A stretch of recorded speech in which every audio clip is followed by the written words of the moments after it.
And a good morning to you, Stephanie. How are you doing?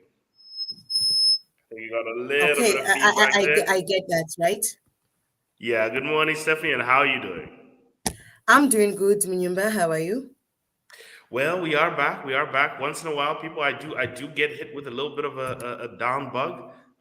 So people will always be vigilant. There's a little bit of a bug flowing around. I think I was the last one to get it. But it is the end of the long weekend. Yesterday was the final day of the agricultural show. I don't know if you saw the famous picture of the kids who did the H and the H in the marching band. They were actually doing all those things yesterday. I think that to me was a highlight. Everybody was doing face painting again. I think it's the first time I think people have gone. I know it's not the first agricultural show, but I remember that since Mm, the pandemic slowed down a bit. Now, I don't know if you managed to go, Stephanie. I did. I did go on Saturday. Yeah, that's a tradition I need to get back to. The agricultural show was a very important part of culture and everything, but it was an important part for all of us. But yes, Mm. it is something that we should get back to. Today, we're going to do a bit of what would have been Mindset Monday, because Tuesday today is Monday. It's the beginning of the week. And it is our duty, Stephanie, to orient people in the right direction before we get into the markets and data. So that's only going to happen tomorrow. Wealth Wednesday is where we're going to kick back into the regular swing of things. And remember, we're going to drive it all the way because now we've got 4 months, we've got 5 months remaining, Stephanie. It's the 5, 4, 3, 2, 1 countdown. And you can still make this year count to everybody. Yeah. You can make this year count. Don't think that you're out and about. You can still make this year count. You can make it do well. So let's get into what would have been Mindset Monday. Today, we're going to be talking about, Stephanie, habit execution.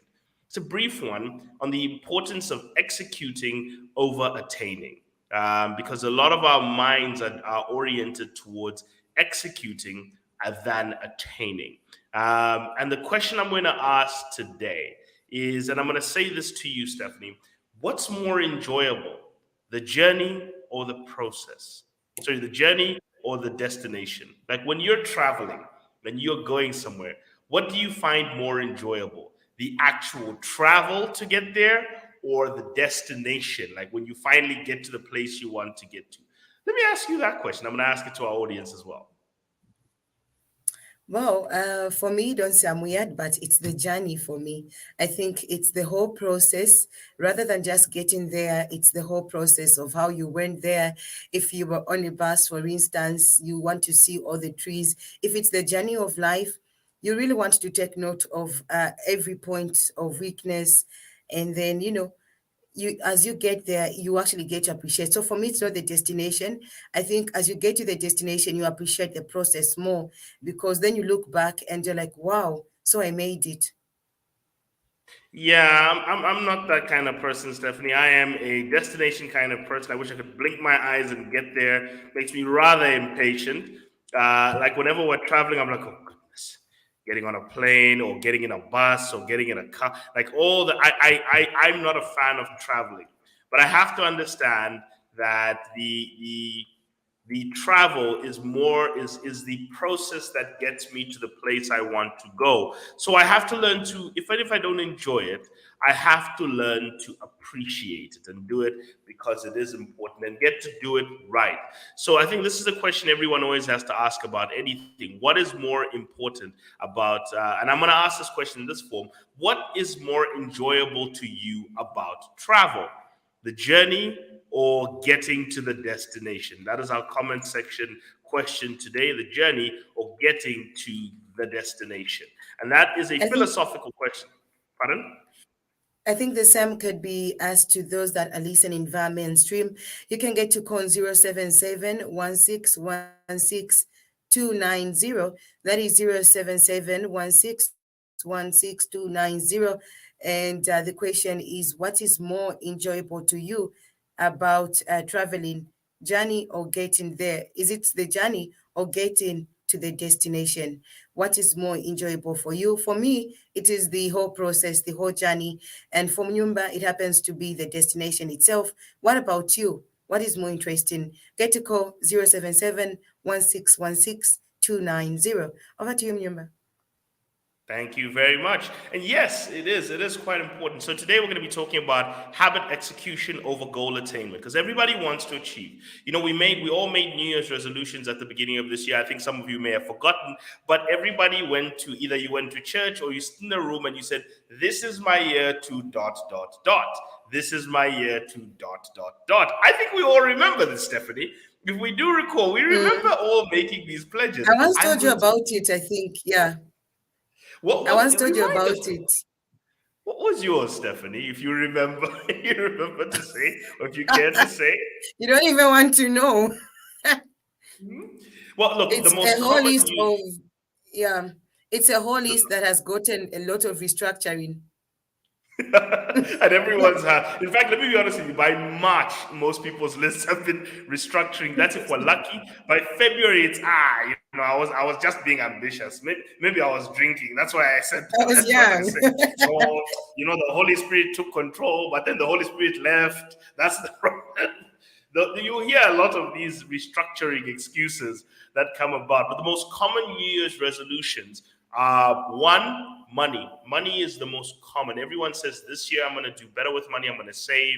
I'm going to actually start investing. I'm going to get out of debt. There's always a financial goal and health. Health is a very important one. Everyone talks about how much weight they want to lose. They want to get into better shape. They're tired of looking the way they do. So everyone always tries to re-image themselves and to live a better life in terms of financially and structurally. And some people will say, "This is my year, Lord. I'm going to do right by you. I'm tired of doing these things that are wrong to you, God." And then there's the religious pledges as well. And then there's also relationships. To try and make your relationships better. These are kind of the areas where people touch, where they make New Year's resolutions and saving and investing and everything. But what we don't understand is that to every New Year's resolution is just a travel destination. That's all it is. Okay. And the question is, can you get to a travel destination without traveling? Can you leave where you are without the process of traveling? This morning, Stephanie, you got into the studio. Did you get there without having to travel? No, I had to travel, obviously. Exactly. You actually had to travel to get to the station today. Everywhere you want to get to requires travel. So everybody celebrates the destination, but very few people celebrate the process and the journey. So today we want to talk about the journey, which is the habits that we have to execute in order to get to the places. And remember that this is part of the connection to the book, The Power to Change. It's what we've been doing as a theme this year. Pastor Craig Rochelle's Power to Change, a life-changing book. It's actually at some bookstores, I think, now. But it's a very important one because it talks about the difference between the desire to change and the power to change. So let's get into, remember the beginning of all of this is that desire is longing, hoping, expressing, and wishing for something. Remember that. Longing, hoping, expressing, and wishing. That is a desire. So a New Year's resolution is just a desire. The execution is what we call the power to change. So we were talking about discipline the last time, how to improve your disciplines and all those things. And these are things we all struggle with, by the way. No one should ever kid you, Stephanie, that they are absolutely disciplined. They get everything right. No, people struggle. Discipline is difficult because discipline, one of the things we came up to, it requires you being willing to take pain first so that you can earn your pleasure and your gain. Like you want to earn your leisure. Okay, it requires you refusing shortcuts. It requires you not wanting to take everything soft. It requires you saying that it is time to do some hard things up front so that when the pleasurable things come, my mind is oriented. The reason why discipline is important, Stephanie, is because it weaves into your mind that every reward must come with work. That's what it weaves into your mind. Every single reward you obtain must come with work. And why that's important is that if you look at all the subtle little habits you take, every bad habit you have in your life is actually engineered specifically in the way that you seek reward without work. Every single bad habit, okay, is actually obtained by you trying to get pleasure up front But then the problem is that one of the things we talked about was the pleasure pain trade off. If you take sweet up front, you will hurt later. For all the nice food you eat now with zero exercise and zero healthy living, you will reap a sickness somewhere down the line. Like you will most likely reap this stuff. Okay, now, yes, some people get away with it, but the reality is the majority of people who are struggling with a lot of these chronic illnesses, no matter what you try and get around, almost every medical expert is pointing out and saying they are lifestyle decisions we were making when we were young that have metastasized into these illnesses today.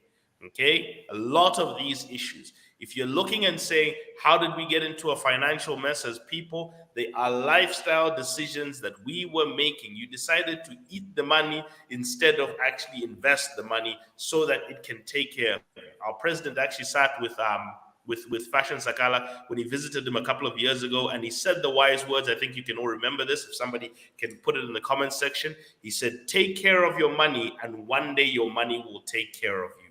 People don't want to go through that process of taking care of their money, but they want money to take care of them. How? You first have to go through the pain and process of taking care of your money. He actually told a story once when he was a candidate about the fact that when he was young, and he tells the story before. He says when he was young, he was building his first flat, and he was building it in Kalingalinga, and his friends were laughing at him. His friends who didn't have any land, they were going, and I can already imagine these guys. I know these kind of guys because we all went to college with them. They probably had a beer in their hand laughing. It's my age. Where are you going? You're building what? He took the money that he had from his first job, which he was working while as a student, and he went and took that to start and buy a piece of land. And he said, I didn't have money for a construction team, so I had to physically go and build it myself. Those are stories that he told. Now, I forget the politics of it all. Let's just focus on the story. There's an actual lesson in there. He did what hurt, okay, so that he could actually have an asset. And then he built from there many other things. He built a piece of real estate, then built another one, he started just getting into the habit of building things, building businesses, building a work ethic. He took the pain up front. He talked about the fact that when he was working at the beginning as a young man, he would do the late hours at the beginning. He would work the weekends at the beginning, because that is what gave him the freedom that he would gain later to start going into the businesses that he wanted, would start doing the things that he wanted. The things he wanted to do, or the things that gave him the freedom. He earned that freedom. Now, the problem is, a lot of us who are complaining, and a lot of people who are complaining about our jobs and our situations, I'm stuck in this life, it's a rat race, you're calling it a rat race. The reality is a lot of people... We do have a call. Could we pick this call, Munyumba? Yeah, go ahead. Hello, Oscar. How are you? Fine, thank you. How are you? I'm fine. Yes, I want to agree with. Sorry, I didn't get his name. Munyumba. Yes, Munyumba. On but what makes you happy? Is it the journey or the destination? I'll go with the destination, because not all roads which reach to the destination are beautiful, or some are rough roads, some don't have the beauty you need to appreciate. But before you start your journey, you always picture where you're going. You always say, I'll give an example. Let's say you're saying, I want to go to Livingstone to see the Victoria Falls. You are wishing to see the Victoria Falls, the beauty of the Victoria Falls. So you might use any other way to go to the Victoria Falls. It might be a good road, a nice one, a beautiful one, or it might be a bad one, not even attractive. But immediately you reach to the Victoria Falls, you'll be happy because you've seen the beauty. So the beauty is about the destination, where you are now, where you reach. You've managed to reach there. Maybe there's all obstacles which you've passed through to reach there. So it's always the destination which you appreciate more than the journey. That's what I would say to my side. Wow. Yes, and the question now is, what next when you reach your destination? Does it end there, or you have to continue doing that? Can be none in life. Whatever you target to do, that is it the end of everything, or maybe you have to do more to enjoy the destiny which you've achieved? That's my question again. You've reached your destination. What next now? You've achieved what you wanted. You wanted to build a house. You built a house. What next that you have your house? You While it started business, you started it. What next? So is it the end of the road to reach a destination, or there's more to do to it? That's my question again. All right. Thank you. Okay. So 07716169290 happens to be the number that you are calling us on. And I get him as well, Mnyumba. I think for me as well, growing up, so they told you to pass your grade 7, you passed. You went to grade 9, you passed. You did your grade 12, you went to college, went to school, and you finished everything. And then what? And then they told you to get married. Then you got married, and then what? Yeah, that's definitely the question.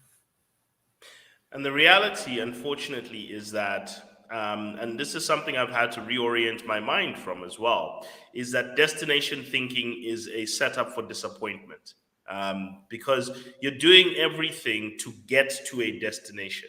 Now, at the beginning, that is going to be your motivation. It is. At the beginning, it will be. But somewhere along the journey, you need to start appreciating the process more.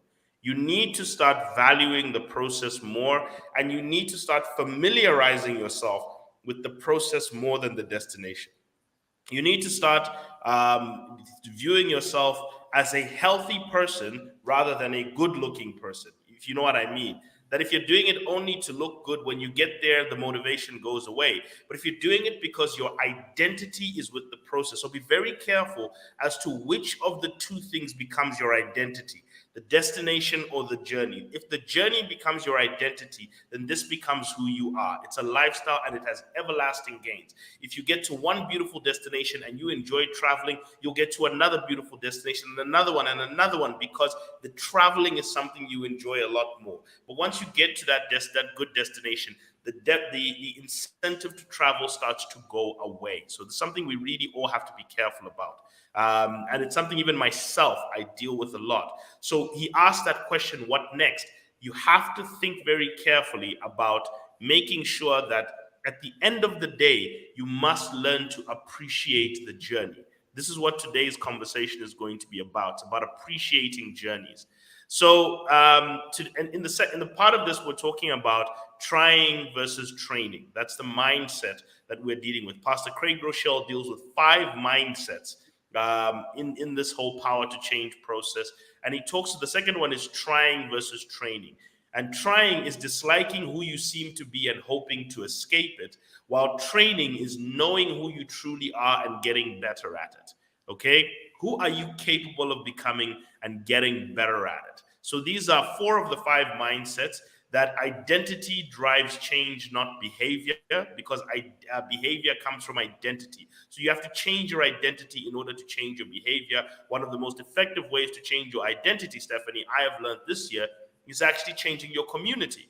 Whichever community you are a part of will shape your identity. People actually identify with their communities very strongly. So if you're struggling to make something your identity, join a community who have that identity. If you want to become a runner, join a community of runners.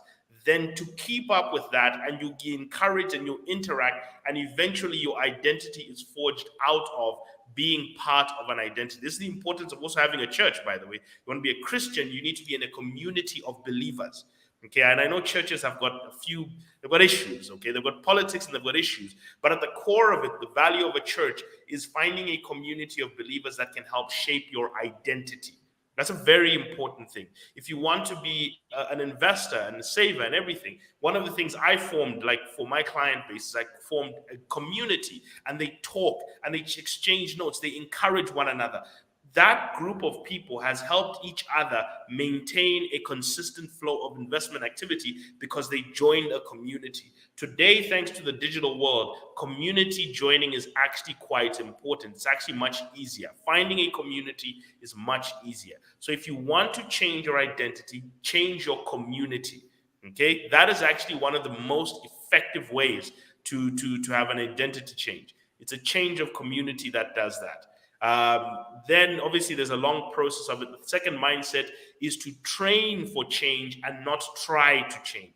Trying is what he says is effort in the moment. Training is effort leading up to the moment. I pray Mrs. Fumbeshi doesn't get me for this, but she's been sharing.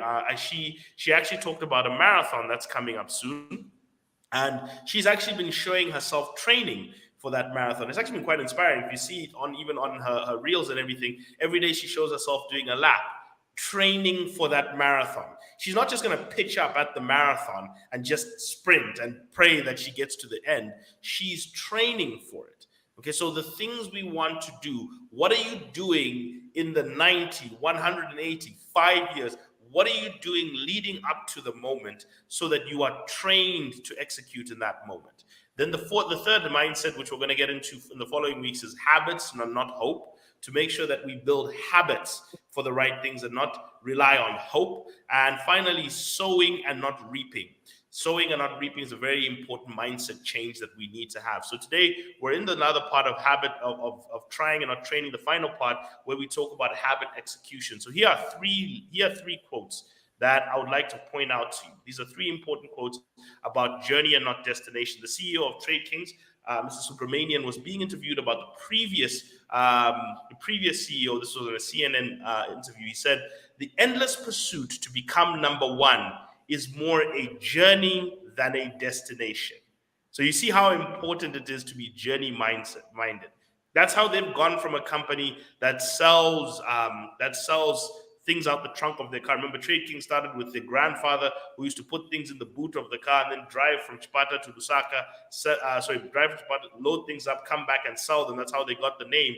And then they changed into manufacturing. Now they've even changed into things like steel. They've invested in so many parts of the country's supply chain simply because they are in a constant transformation journey. Because this is not a destination for them. It's a journey. They're not sure where it even ends. You know, even in the Bible, Abraham didn't know where he was going. All he knew was there is a journey at hand here, and there's a God I'm taking a journey with. He had no idea where this was going to end.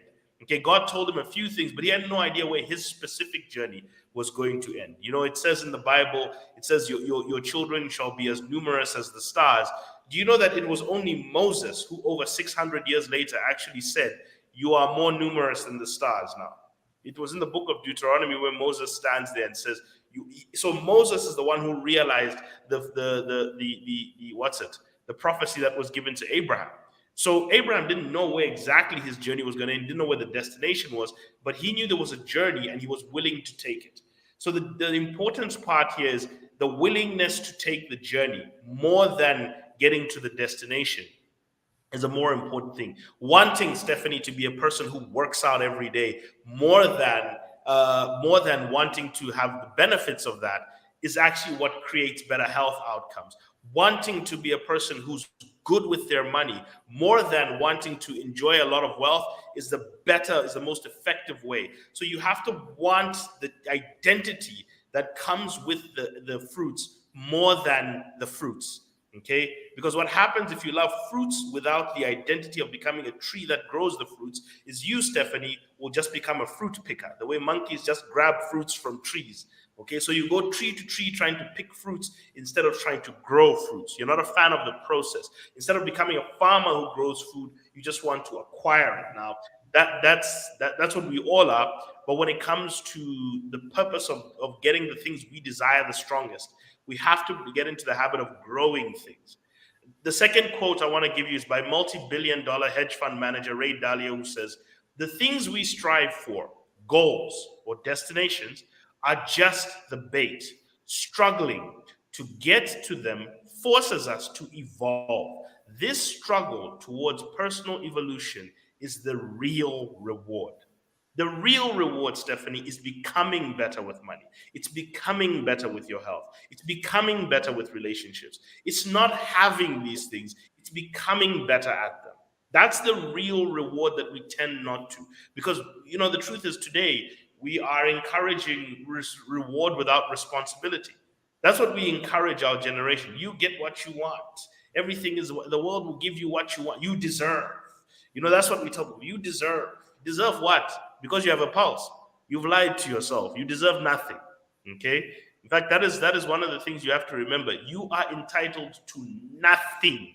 Zero, zilch. Okay? Not even tomorrow is an entitlement to you. That's what everyone has to wake up and recognize. Nothing is yours until you have to assume some sort of responsibility to get anything. And even then, it's not even an entitlement. Simon Sinek, in his famous Infinite Player speech, said, Apple will always be better than Microsoft because Apple is obsessed with the ever-growing and evolving problems of the users, where they are going, the journey, while Microsoft is just obsessed with beating Apple, a destination. That is why Apple will always have a higher value, will always make more money, will always do it, because the mindset of Apple is aimed at the ever-changing desires. They're on a journey with the Apple users. That's why Apple users, and I say this again, sorry to anybody who's an Apple users are like Kadas people. They love those things. They love them. Apple users are in love with Apple. It's almost an identity to them. That's why they even called Apple users. No one calls the rest of us Android users. But Apple users, that's an identity. That's a lifestyle. It's this close to being a belief system. This close to being a belief system. But the reality is, Apple has built their business that way. Now, us who use Microsoft, we don't have a community as Microsoft. We use Microsoft because we just have to. That's just a life. Okay, that's just a reality. But that's kind of where I'm going at with all of this. That there is that's a journey that Apple is on. So all three of these, whether it's Trade Kings, whether it's Ray Dalio, whether it's Simon Sinek's Apple versus Infinite Player, Apple versus Microsoft, and he says the Infinite Player will always outlast the finite player. The person who's looking to get to a destination, and I loved what our caller said. What next when you get to a destination? Exactly. This is what happens when you're destination minded. When you get to the destination, you're stuck. You often fall. That's why at the top of the mountain, the next place you go is down. Because all you were thinking about was the top of the mountain. You weren't thinking about becoming a mountain climber. Because once you're a mountain climber, when you reach one summit, it's time for the next one. It's time for the next one. That's the identity of a mountain climber. But the problem with a person who just wants to get to a destination is once they get there, they are defeated. Okay? Their success actually becomes their defeat. Getting wealthy, Stephanie, is actually what's going to lead to your poverty afterwards. So the true victory, which I wanted to put out to people here, the true victory, the win, is not attaining the goal, but it's learning to execute habits.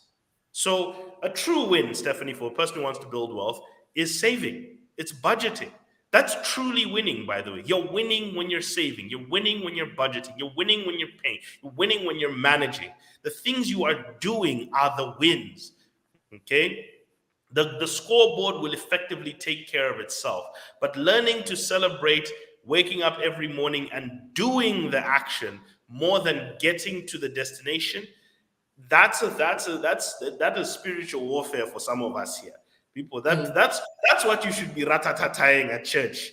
Okay, that Lord, please reorganize my heart so that I can learn to appreciate process more. That's the real. We love getting for the destination. God bless me. No, God make me more disciplined with. The day I hear people pray that prayer at church, that's when I'll start to understand people better. The day we start to hear, God, please make me better with budgeting. God, please work on me so that I am better with saving. Can we switch to that prayer, please? Because we all want God give me rather than God work on me. Okay? Because you people you're battling spiritual issues in your heart, such that even if God was to give you the wealth you're asking for, the things inside you will destroy that wealth in seconds. It's time to get the car that my friends will stunt on me for. It's time to go to whatever place and just chop money. Allow people to come and chop my money so that they can like me. Everything that's in your heart will destroy the very blessing that you have been praying for. Okay? Whatever it is. So the point is, you don't want your blessing to become your downfall, because you haven't worked on your connections with it. So learning to celebrate the actions that build blessings, that build these outcomes, and possibly even in your prayers, looking to say, how can God work on me here? Work on me so that I can be, when I save, I can value saving money and then putting that money into assets more. I can value working the hours it takes to build a business. I can value making the sales calls. Lord, help me become better at making sales calls. Like, that's the real prayers we should be hearing. Not, Lord, bring me someone. Are you ready for that person? You will ruin it. Are you ready? You know, my old boss, and I think I had two people who I worked for.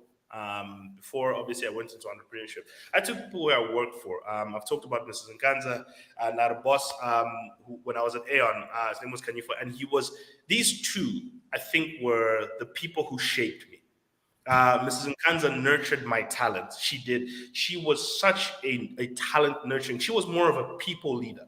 Okay, that was one thing. Kanifa was more of the workhorse. He taught you how to get your work in. Like, he was a technical leader. If he was in the military, he would be a leader on the front line with a gun with you. Like, that's the kind of guy he was as well. And I needed those two kinds of leaders. And he really stressed execution. That's the kind of person he was. And that's why I'm saying learning to really work on execution is a very important thing. So here's the problem why people need to understand that. When you are only pushing for the outcome, you are pushing desire-based thinking, okay? An emotion. So you're really in the desire to change mindset. But when you value the journey, the journey and the process, you are very principled in your mindset. So in other words, a person who is only thinking about the destination is actually quite easy to demotivate, by the way. You know why, Stephanie? All I have to do is make it hard. All I have to do is make the destination hard to get to. And you say, but do I even have to go to Livingston? Is it really worth it? All I have to do is make the road more wet or whatever. All I have to do is make the process difficult. And you'll give up. But if I make if you enjoy the process, if you enjoy the journey, if you enjoy seeing the trees and seeing new place and all these things and what it takes to get there, no matter how rough I make the terrain, you're actually going to enjoy this thing. Okay, that's the difference between a traveler and a person who wants to go to a nice place. That's the difference.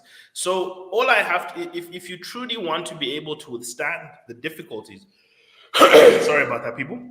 If you want to withstand the difficulties between you and the journey, you really have to focus on becoming a person who enjoys the journey more. And yes, at the beginning, the goals are what will make you love the journey. And the purpose of a goal is to make you love the journey. So I'm going to say this. There are two things that goals are useful for. Okay? And you all want to write this down. This is from this book as well. But these are the things I extracted. A goal is useful to define and refine. Okay? The first step is that a goal defines the routine actions that are needed to obtain the goal. And they're also good for inspiration. So they will define and they will inspire you to execute the actions. So that is the importance of a goal, okay? So I want you to remember that. Goals are to define and refine. Then at that point, the goal stops being useful. Do not make the goal the end destination. The end destination, Stephanie, is becoming somebody who enjoys the process. That is when you have the power to execute a change. The power to execute a change is enjoying working out. It's enjoying saving and investing. It's enjoying, actually in the millionaire survey done by Fidelity, they found that millionaires who are stress-free enjoy saving and investing. They enjoy financial education. They actually enjoy these things. They enjoy the things they can do with their money more than what they can get from their money. So there's an actual joy towards actually doing the things. They don't see it as a labor. They actually enjoy it. So becoming a person who enjoys these things is important. The second thing, Stephanie, it's to refine.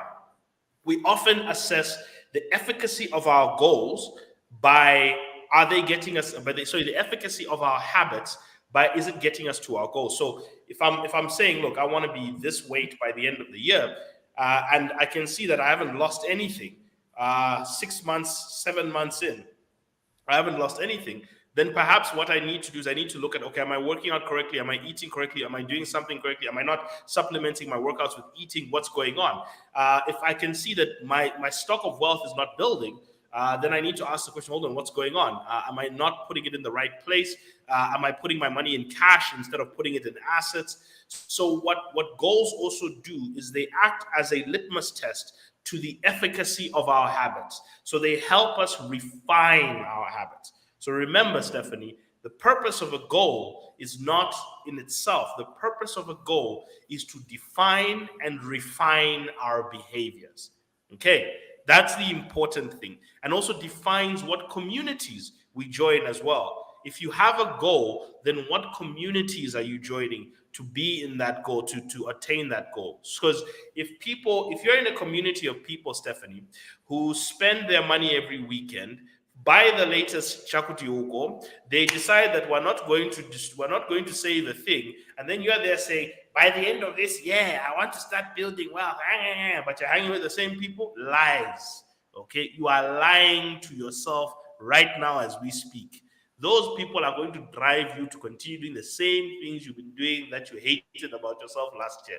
So also you have to ask yourself, what communities have you joined based on the goals? So goals help define your actions. They help define the communities that you find right to be in. So what is true victory, Stephanie?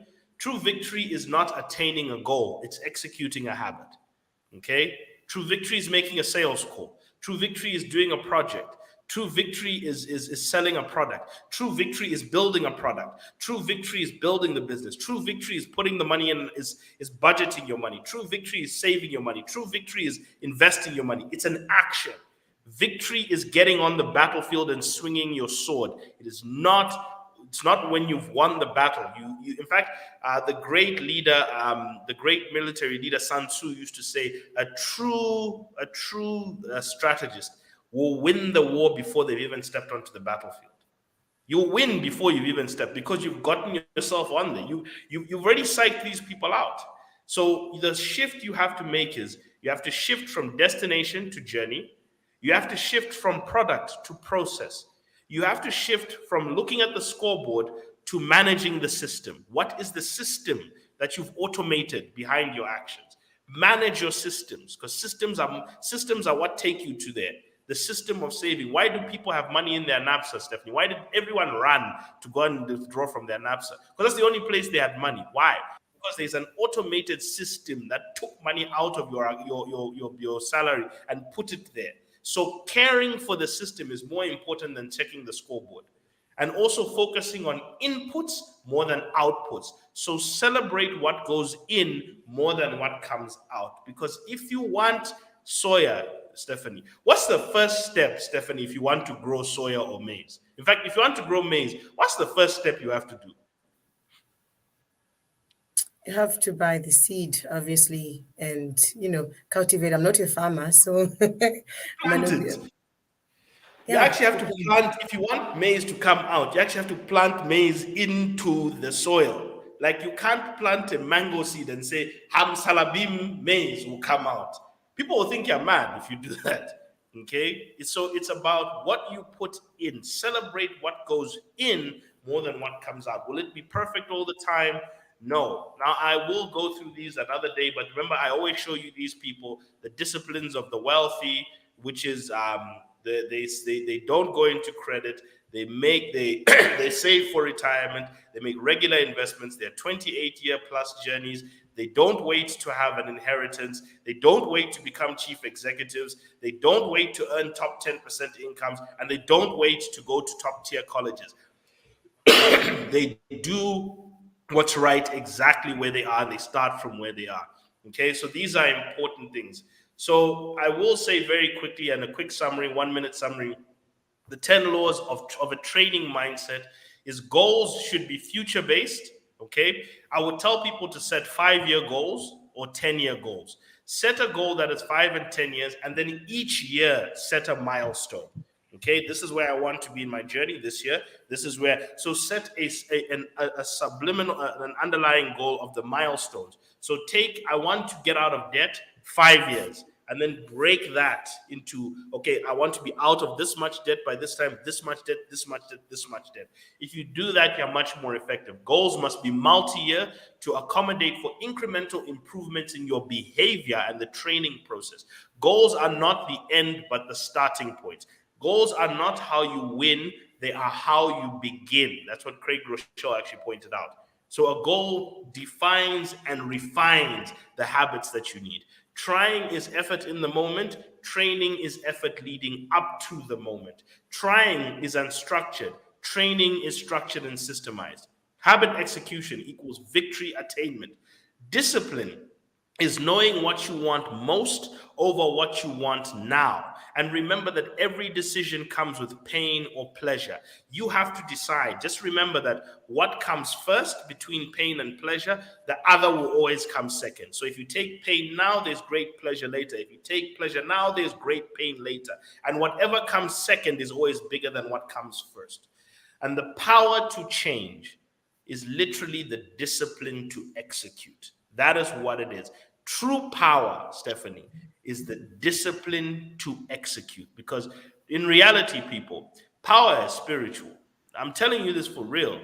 Like anybody who gets anywhere, that's a spiritual force beyond just their physical flesh. Because so many people work hard because they try. But the people who are powerful, they train.